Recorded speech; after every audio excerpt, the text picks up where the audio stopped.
Good morning, seventh grade champions. This is Monday, March 23rd, and we're away from school right now. And while we're away, I plan to read to you each day.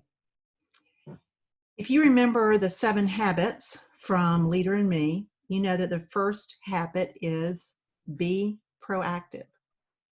The second habit is begin with the end in mind. So I decided to be proactive. No one asked me to read to you. No one said, gee, Dr. Dunaway, I think this would be a great idea for you to read to all the champions in our school. I decided to be proactive because I believe that reading is essential to our lives. It's fundamental to who we are. I'm asking you over these next days and weeks to also be proactive. To be proactive in engaging with your collegiate leaders, in completing your assignments, and in reading every day. The second habit, begin with the end in mind, is very important right now. We want to look to the end of our school year, whether we are together or whether we are not together for the remainder of the school year. And we want to complete this year successfully, meeting our goals, even exceeding our goals. So today, as we begin reading together, I hope you'll think about being proactive and beginning with the end in mind. In your Invest for Success bag, you have a book, Refugee. And this is the one that I'll begin reading today. I'll probably read for about 10 to 15 minutes each day, and you can follow along in your own book. Refugee by Alan Gratz. This is a perfect book for us to read because this is something you've been studying in social studies.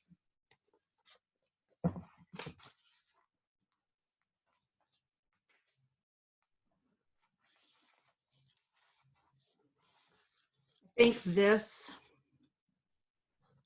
artist rendering tells us a little bit about this book, the stormy waters and the stormy life of this particular person, Refugee.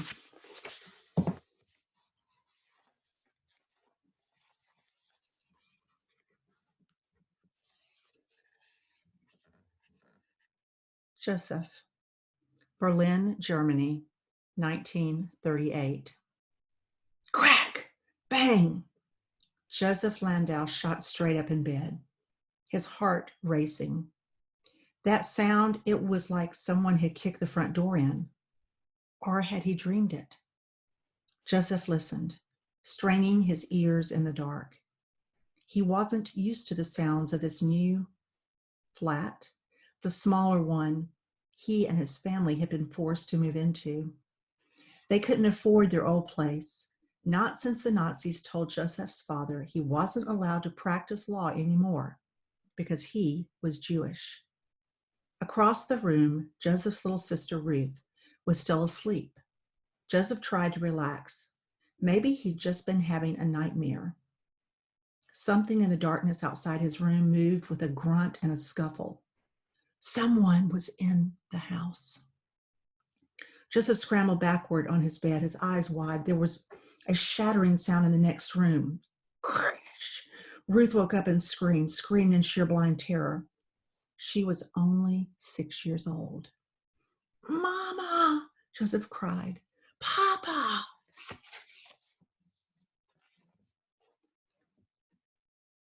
Towering shadows burst into the room. The air seemed to crackle around them like static from a radio. Joseph tried to hide in the corner of his bed, but shadowy hands snatched at him, grabbed for him.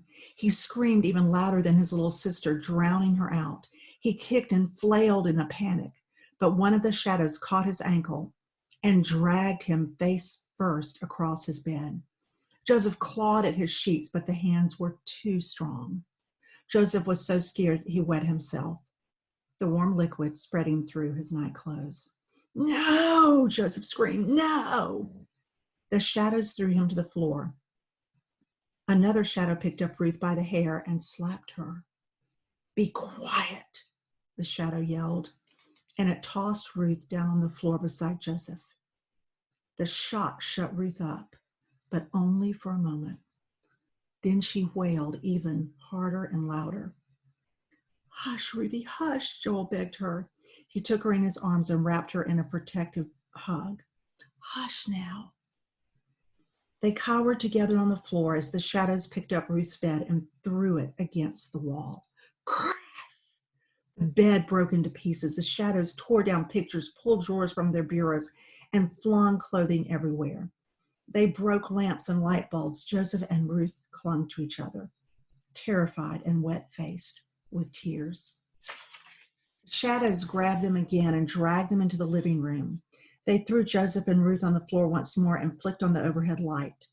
As Joseph's eyes adjusted, he saw the 7 strangers who had invaded his home.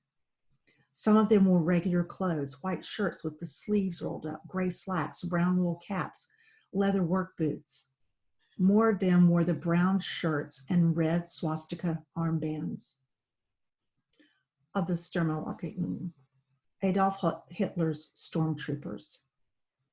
Joseph's mother and father were there too, lying on the floor at the feet of the brown shirts. Joseph, Ruth, Mama cried when she saw them. She lunged for her children, but one of the Nazis grabbed her nightgown and pulled her back.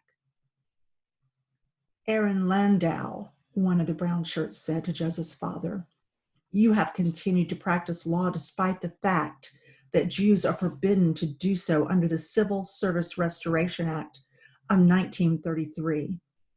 For this crime against the German people, you will be taken into protective custody. Joseph looked at his father, panicked. This was all a misunderstanding, Papa said. If you'd just give me a chance to explain. The brown shirt ignored Papa and nodded at the other men. 2 of the Nazis yanked Joseph's father to his feet and dragged him toward the door. No, Joseph cried. He had to do something. He leaped to his feet, grabbed the arm of one of the men carrying his father, and tried to pull him off. 2 more of the men jerked Joseph away and held him as he fought against them. The brown shirt in charge laughed. Look at this one, he said, pointing to the wet spot on Joel's nightclothes.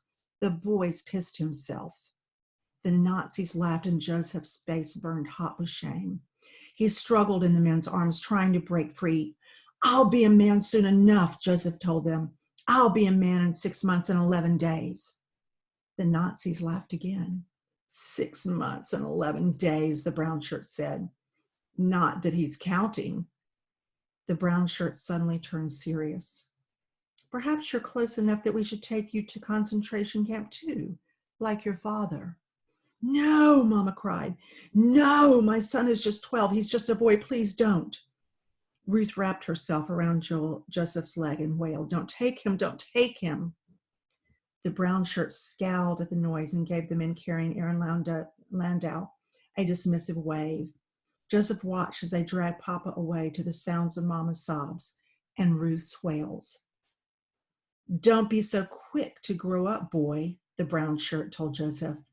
We'll come for you soon enough. The Nazis trashed the rest of Joseph's house, breaking furniture and smashing plates and tearing curtains. They left as suddenly as they had come, and Joseph and his sister and mother huddled together on their knees in the middle of the room. At last, when they had cried all the tears they could cry, at last, Rachel Landau led her children to her room, put her bed back together, and hugged Joseph and Ruth close until morning. In the days to come, Joseph learned that his family wasn't the only one the Nazis had attacked that night. Other Jewish homes and businesses and synagogues were destroyed all over Germany, and tens of thousands of Jewish men were arrested and sent to concentration camps. They called it Kristallnacht, the night of broken glass. The Nazis hadn't said it with words, but the message was clear. Joseph and his family weren't wanted in Germany anymore. But Joseph and his mother and sister weren't going anywhere. Not yet. Not without Joseph's father. Mama spent weeks going from one government office to another, trying to find out where her husband was and how to get him back. Nobody would tell her anything, and Joseph began to despair that he would ever see his father again. And then 6 months after he'd been taken away, they got a telegram from Papa. He'd been released from a concentration camp called Dachau, but only on condition that he leave the country within 14 days. Joseph didn't want to leave. Germany was his home. Where would they go? How would they live? But the Nazis had told them to get out of Germany twice now, and the Landau family wasn't going to wait around to see what the Nazis would do next.